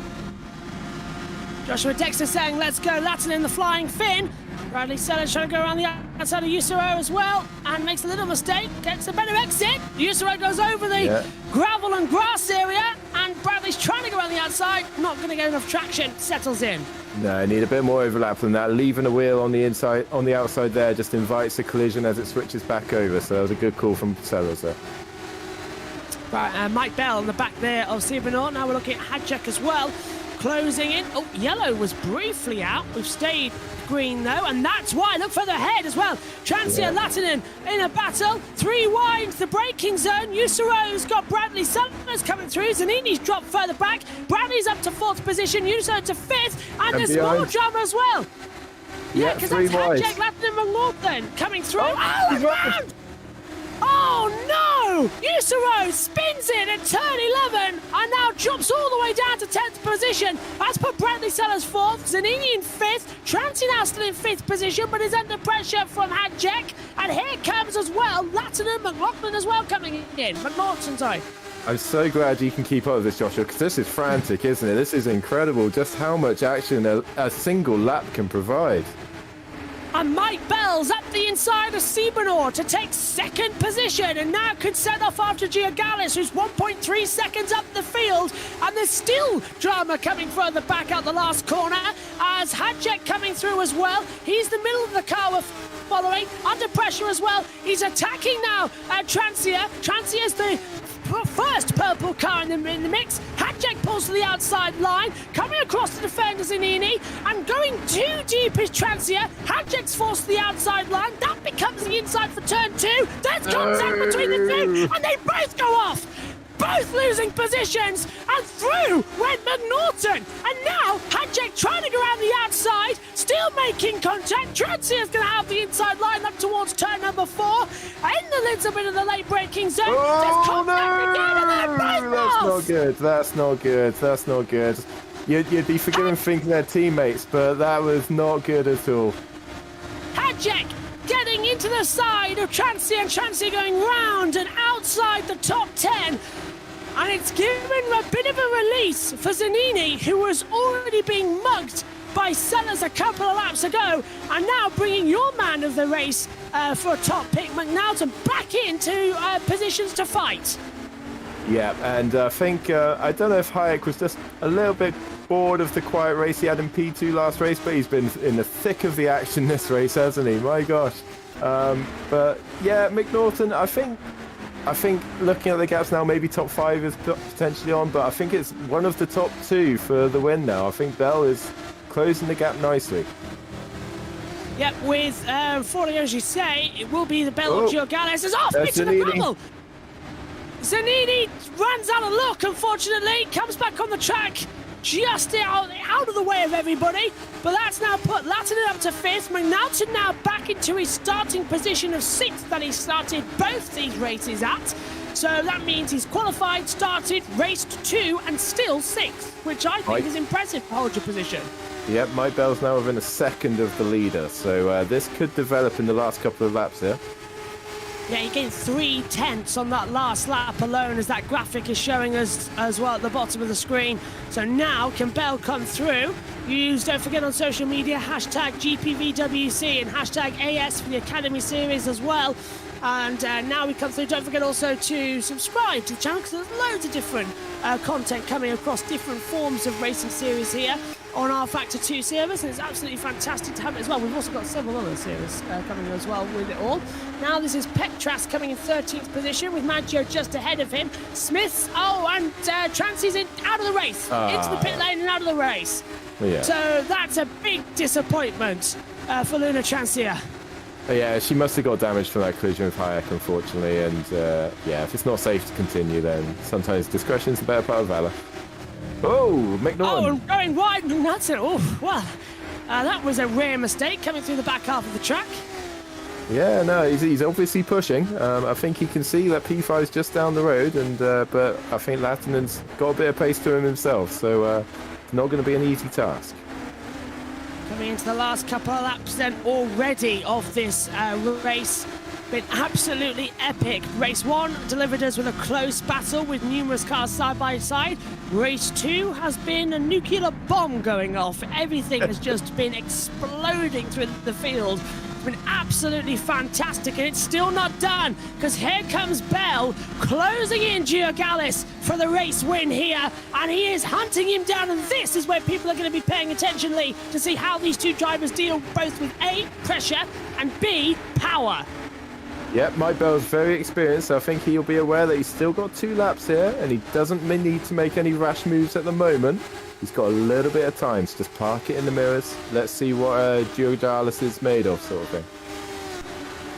In towards the braking zone. Now we're looking at Maggio, who is in 12th position, trying to get back ahead of, I think that's Partovis, but I don't think I'm actually correct there. I don't think the timing tower's updated, because oh no, it has updated, lovely. I was just going to say, because last time I saw Partovis, he was in blue, but now he's in red for this race. Up the inside, Maggio getting through, side by side. It's not over yet, because you got to cut back through turn 1 and 2.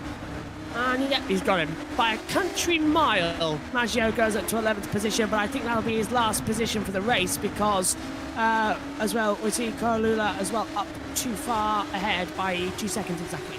Yeah, Maggio's not quite got as far up as I was first expecting to, especially with higher up in P7. I was expecting Maggio would be at least in the top 10, but still, he's put on some nice moves, and race 1 was a very good performance. So I think he can be pleased with his evening's work. Oh, battle for the lead. Here we go for the lead. Bell up the inside at 9 and 10. That's a very unusual manoeuvre to go to the outside of the race leader into a heavy braking zone. They're wheel to wheel touching, and then Giordalis gets a kick into turn 11. An unusual overtaking spot. Can Bell take the lead there? Oh, fantastic! Yes, he can. Superb manoeuvre for Mike Bell to take the lead away from Giordalis, and a part of the track where I don't think I've ever seen an overtaking move. Amazing. Yeah, that was excellent. So, I was about to say Bell's going to have to defend here, but he's off. He's off. Oh no. Giordalis into the gravel, releases Siebenor and Bradley Sellers to battle for second position. With 1 lap to go, Mike Bell can literally read War and Peace and still win this race 2 seconds ahead. And the battle now we watch is for second. Can Bradley Sellers get ahead of Siebenor as we start the last lap at Sepang? Yep, this is going to be the main fight now for the second step on the podium. And I think my money's on Sellers, to be honest with you. Up the inside comes Bradley Sellers and makes mincemeat to Siebenor into turn 1. Will Siebenor get the cut back through 2 and 3? No, Bradley puts the car in a position that cuts off the aerodynamic effects, and Bradley takes P2. Can he hold on to it for the rest of the lap? That's what we have to see. Mark Windleton, though, in 6th position. He's just about 9 tenths behind Lattinen, and is 7 tenths ahead of Hijack as well. So I think that battle has been well and truly neutered as well. As Maggio. I was about to say Maggio, yeah. Maggio is the closest battle on the track now. Ooh, race winner from race 1. Yeah, and Carl Euler has just cut him off there completely through the no, he's dropped it. No, he's dropped it. Never mind. He's gone. He's gone. Oh dear. Yeah. Oh dear. That's a shame. Okay. But I can understand frustration. Yeah. Rage quit. That is a disappointment coming through. Yeah, absolutely. And I think maybe again he just thought better of finishing off the race there. A half a lap to go is a shame, but yeah, if you're going to see the red mist, maybe not being in the car is a good idea. Well, this amazing race 2, the reverse grid format we've had, has given us a lot to look forward to for the last race of the season coming up. But this, I think, has been unique in many respects. Mike Bell will lead across the line, I think, with the biggest gap in Academy Series this season to take a win. Yeah, and I think he's deserving it, isn't he? He drove a very good race whilst others lost their heads early on in the race. Mike Bell exits the last corner, past the pagoda of Malaysia, takes the checkered flag and wins the reverse grid race 2 in a very comfortable fashion. Bradley Sellers gets second, Siebenor third, Giordalis slips to 4th, Lattinen 5th, McNaughton 6th as well, so started and finished where he did. Hadjek 7th, Yusra 8th, Zanini 9th, Carrillo gets 10th at the line, just about, as Partovis finishes just ahead by 6 thousandths of a second to Petras, and then Lucadeus, Smith and Scarpelli will finish the race results, and Vazda was 3 laps down and will finish 18th, but he's taken the flag. Transia and Maggio finish ahead because they completed 90% and more distance. Yep. Well, that was a very entertaining race, wasn't it? I mean, a little bit more argy-bargy. Elbows were definitely out for race 2 after a few frustrations in race 1. But again, I think, like I said before, Mike Bell very much deserving of the race 2 victory. That was an excellent race from Mike. And like I said, he's very experienced in GPV and kept his head when others lost them. I tell you what, one of the worst things that just happened, I put my hands in my pockets as well, and I felt something rip. So I think my pockets have ripped. Too excited. Yeah, I know, weird that one. Yeah, good race. Ed says, "Go, Mike, go! Fabulous move." And Tom says, "Mike smells." Yeah, well, I mean, that's Tom Parker in a nutshell. Here's the results then from race 2 here at Sepang. Mike Bell wins, Bradley Sellers second, Seamanall third, Gio Callis fourth, going off in the gravel, cost him the second position. Platinum fifth, McNaughton stays where he qualified and raced 1 and race 2, did 6th. Hajek 7th, Yusuro 8th, Zanini 9th, and Karula finishing in 10th position as well, getting into the top 10, very crucial. Bartovis as well, 11th. Petras 12th. I mean, he was a big shock in race 2 for me. He was quite good in race 1. Lucadeus 13th, Scarpelli 14th, Louis Smith 15th as well. Alessandro Maggio is 16th, Transia 17th, Vazda 18th, and Harving in 19th position as well. Well, what a result we've had as well, Lee. And what's been your highlights of today? Well, yeah, I mean, Maggio in race 1 was very good, wasn't he? Very good indeed. Lost it a little bit in race 2, but I think race 1 proves that he was probably the talent of the field this round. Round 2 was, it was just like you said, a nuclear bomb going off. I couldn't really describe it much better than that. I think a bit of pent up frustration just spilled over. But yeah, no, great racing throughout the field. A lot of drivers put their names out there for prospective team owners to consider. And let's see, who knows? Maybe we found our next Super League champion here. I don't know if we're having any interviews coming in or anything in this one. If not, I'll wrap up in the broadcast. We'll have a couple of them coming through because there's a few drivers I'm noticing hanging around. So we are going to hear from some of them. I don't know who to drag in first. I'm trying to look down the list. I'm sure our directors can... Nobody's here right now. I've just been told in my ears, Lee. So I'll ask you then, Lee, to tell us a bit about the race coming up tomorrow that you've got as well. And you're looking forward to it coming through? Yeah, I hope so. I mean, I'm working with the Red Arrow guys, so I'm engineering for both Tom Parker and Alex LaHoo. And Alex, I think, raced Academy, the first round of Academy, and did very well. And he's another up and coming talent, which I'm very excited to work with tomorrow. I think we've got someone for the interviews. Yes, Mike Bell and Bradley Sellers are in. So if we drag in Mike Bell into the broadcast room, and we'll hear from our race 2 winner here from Sepang. Hopefully he's going to come in as well if I can drag him in. Hopefully. I've just tried. Mike Bell, can you hear me, Mike? Hello, I can. Hello, what a race 2. That was something and a half as well, throughout as well. And taking the lead at a part of the track I've never seen an overtake at. Just talk us through that and the racing day you've had. Yeah, well, I guess you say the day. So the preparation was great. I went for an 80k bike ride. Oh, wow. And then on the way home, I saw a rabbit and I watched the rabbit for a bit, got back and realized I hadn't done any laps for the race that was on tonight. So yeah, not too bad. Managed to basically use qualifying to work the circuit. I had a good fun rise in race 1, and I thought, I got involved in a little tangle early on, and I just was, okay, expectations out the window. Let's just see what we can do. And I ended up pulling it up to 6th place, and with a shot at 5th as well. And I thought, okay, this is going all right. And on the last lap, I hit a personal best, which was over 2 seconds quicker than what I managed in qualifying. So I've gone into race 2, and I'm thinking, all right, I'm going to be down the grid because reverse grid. But there are some fast people dotted all over the place, because I think aside from the top 2 that were just sort of out front, I think there were about 7 of us or something like that in race 1 whose fastest laps were 2 minutes 0.2, 2 minutes 0.3, or 2 minutes 0.4.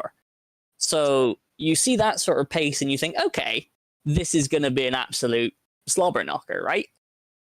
And I had a good start. I managed to slip through into the top 5 early, and honestly, I just hit a wall at that point. I'm like, okay, these guys are just battling really hard. I'm gonna have to have my work cut out.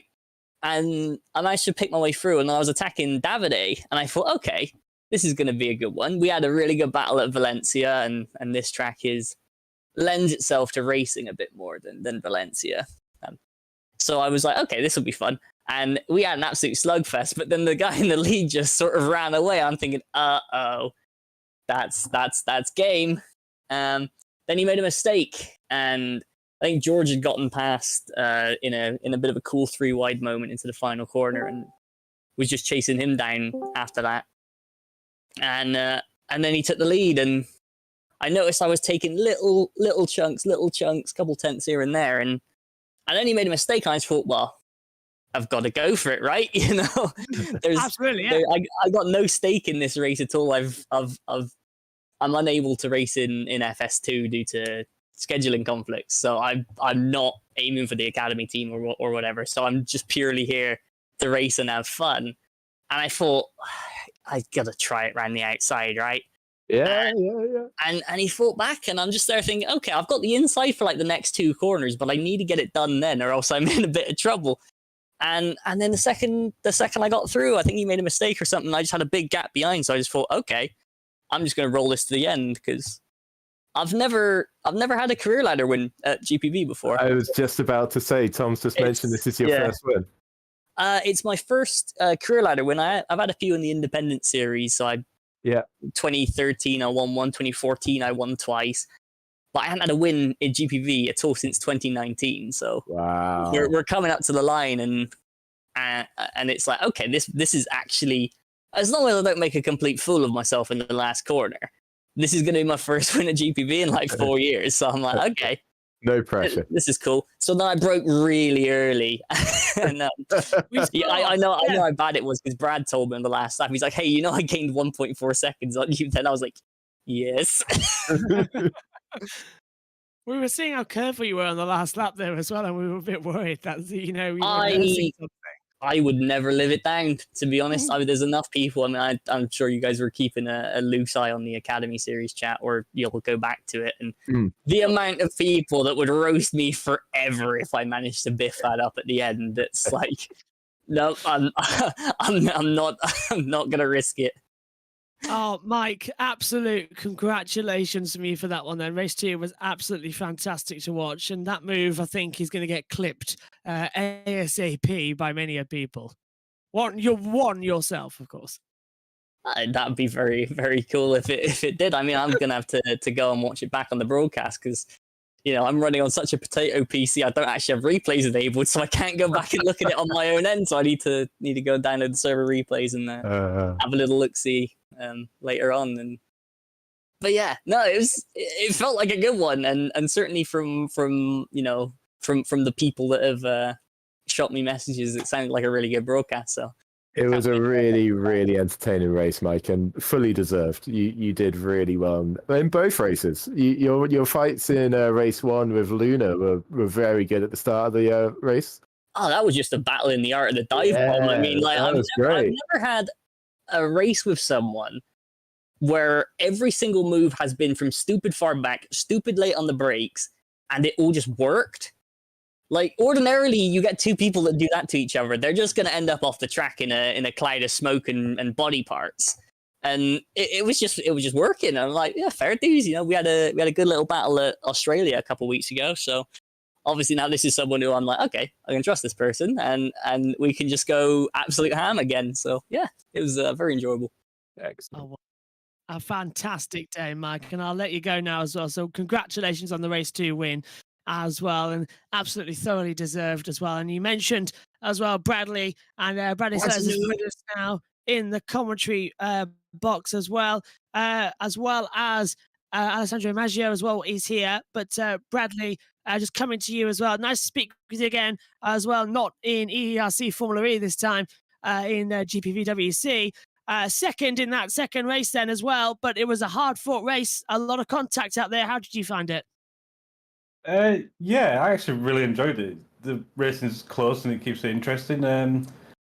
I need to go back and watch what happened on lap one because, as far as I'm aware, we entered turn 1 3 wide. I had someone on my inside, someone on the outside, and I was steering, but I felt like I was being steered around the corner as well. But yeah, great results to come out with. I nearly got back, maybe another lap or so. But yeah, really enjoyed it. Talk to me about the last lap then, because we had Mike say that you gained 1.6 on him because he was being so cautious as well. At any point in that last lap, then did you think, oh, hang on a minute, I could get a win here if I could just keep pushing? Because it was only a 2-second gap. You already gained 1.6 coming into the last sector. 4/10 coming up. Was it possible? I mean, maybe if he made a mistake, but I risked with Mike in endurance quite a lot, and I know he's a very safe driver, and he was just wanting to get to the end because by the time I got in second place, he had like 2.5, 3 seconds with 1 lap to go. So, but yeah, I was just pushing because I still had to build the gaps to third place. But it's just how it happens sometimes. Were you punching the air when Giogas went off the circuit on the penultimate lap of the race, and you got slipped through up into second position? I saw it happen, but I wasn't quite sure. I just saw the dust, and I was like, but I was still concentrating on trying to get into P2 because I was catching them and just trying to run away from everyone behind while they was all fighting. Yeah, it was a great battle as well. Lee, do you have anything to add before we let? Yeah, no, just congratulations on the 2 podiums, Bradley. I think that was the most consistent performance across the 2 races, really. So I think you did very well there. And is this the start of a journey in GPV? Do you think is it something that you want to progress within? Yeah, definitely. I've done one FS2 race last week at Melbourne. That went okay, but I'm still trying to get my head around that car because it's completely new to me. Like I say, I'm normally endurance. I don't really touch sprint stuff, but I've started to branch into it. So we'll see how Baku goes next week, and hopefully go on from there. Amazing. Thank you very much, Bradley, as well. And man, I've got to first of all start with apologising for the name as well. Maggio comes in now as well. Race winner from number 1 in a great little battle. Thank you for correcting me, first of all. I am sorry. The accent got in the way there. But Maggio, fantastic race, Alex, as well. Just talk us through race number 1. A very close battle. I said it was a very dominant performance. I said it in the commentary as well. Lee was impressed as well. How does it make you feel then with race 1? Well, I'd like to start with qualifying if you let me, because I woke up like I woke up like 5 minutes before qualifying. I was taking a real nap. So yeah, they had to call me and all that. I got in the server like barely in time. I made my lap. I don't know how it was polled because I don't know. It was just I couldn't get a clean lap in. So we go into the race. I was having, a nice gap to P2. It was, what's his name again? I'm sorry, I can't remember too well. Wait, let me check. Wait. It was P2. Jaroslav, yeah, Hijack, yeah, him. I was, keeping him behind and all, but then I start losing some pace. I pushed, I think, too hard on the first laps, and that shows, I did my quickest lap in the race with like full fuel and all. I did, I think, a 58.8, which was 0.2 quicker than qualifying, so that says it all. And at one moment, my PC froze, and it was like 1 second to him. Yeah. Ooh. If you check the stream, you can see like the gap going from 2 seconds 0.1 to 1 second 9/10. Yeah, that's when I started thinking, okay, this might be, I could get in trouble by this. So I'm starting, concentrating and all. I muted myself in the call I was in, but at the end, I kind of finished them off and I won. Race two. Yeah. Yes. I don't know where to start, to be honest with you. I mean, the race start wasn't particularly great, if you know what I mean.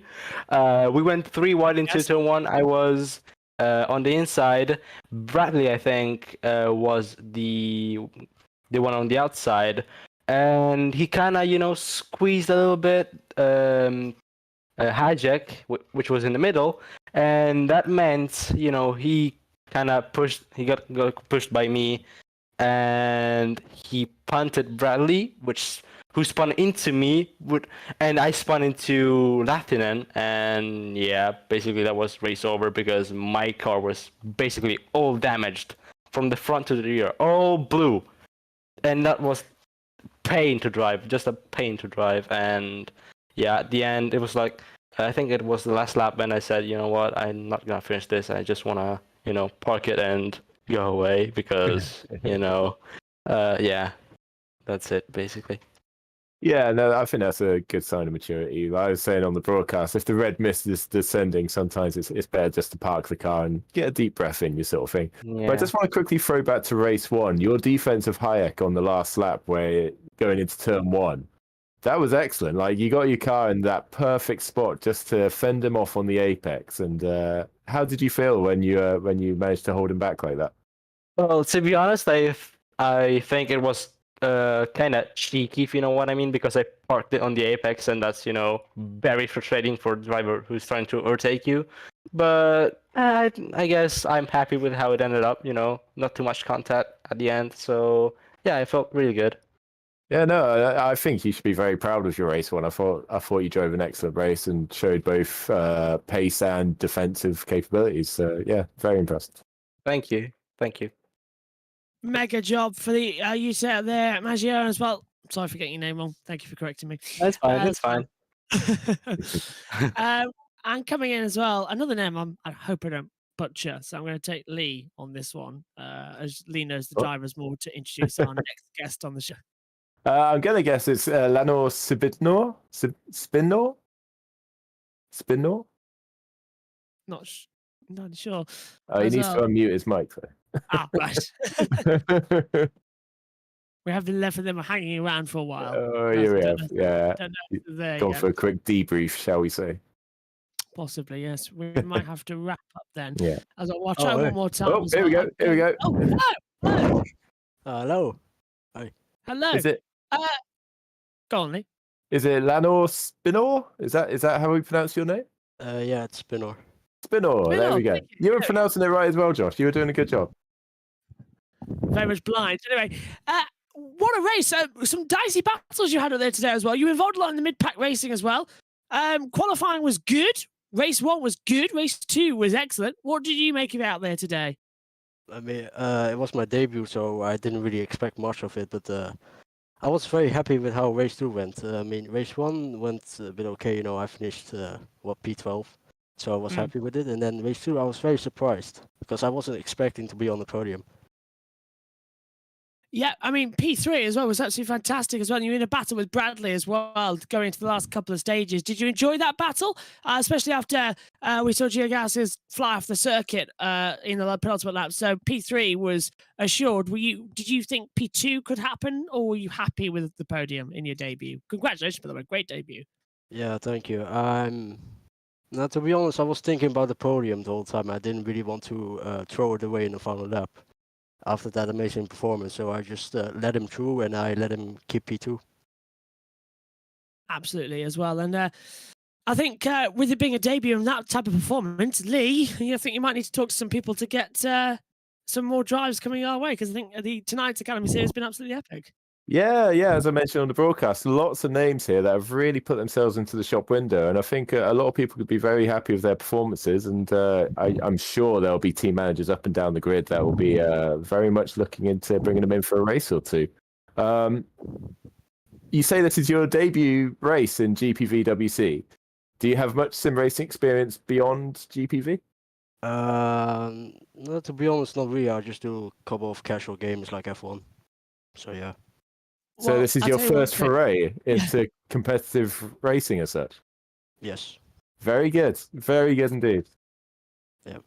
I tell you what, that's one of the most impressive debuts from someone who's never done a lot of sim racing before. That was mighty impressive to take P3 as well. So congratulations. You're going to celebrate a little bit this evening as well? Is a bit of an adrenaline rush getting through?